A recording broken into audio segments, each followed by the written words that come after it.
There are 5 types of ocular movements.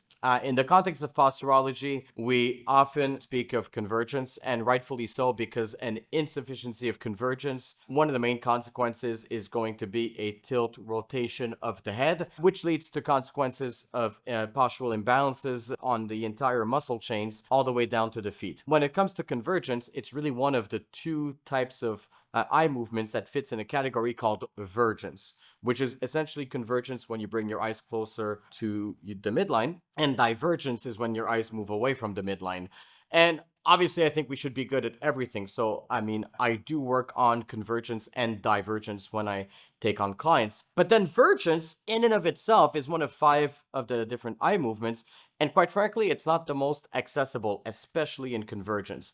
And so, in terms of working on them in a specific order, I like to think of doing my work based on ontogenesis and phylogenesis, which is essentially evolution of mankind and evolution of the species that came prior to us. And in that sense, I like to start with, when needed, on the non-optic reflex systems.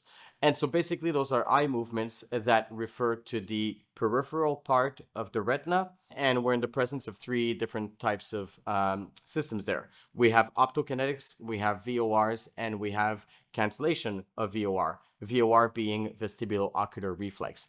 And so those are the types of eye movements that lay the foundation for really robust, performant eye movements, just generally speaking. And they allow us to connect the head, the eyes, the inner ear, all in one system. When we're really decent, if anything, when we're really good at these types of eye movements, we can move forward, we can move on to pursuits. And pursuits are defined by a slow movement which focuses on foveal vision. We're basically going to be tracking an object slow moving. Slow moving is around 130 degrees per second.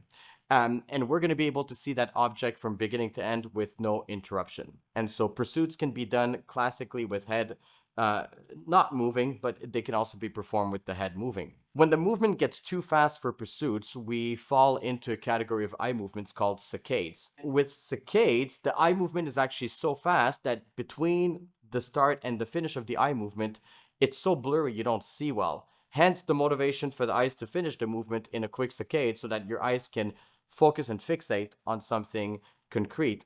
So for instance, if you're to perform a horizontal saccade, you bring your thumbs at eye level, comfortable distance away from the face.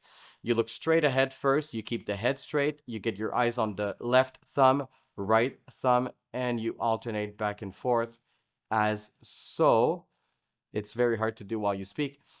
It's very hard to do to begin with, but basically, so you perform the saccade, but then when your eyes land on the target, you also work on the 5th of the eye movements, which is a fixation. And so fixations can be worked on in the context of saccades. They could also be worked on, for instance, in the context of working on convergence. You could do convergence with fixation, tip of the index finger on the base of the nose, and then you key in on the tip of that index finger for 3 seconds. And so you were just here working on convergence and fixation at the same time.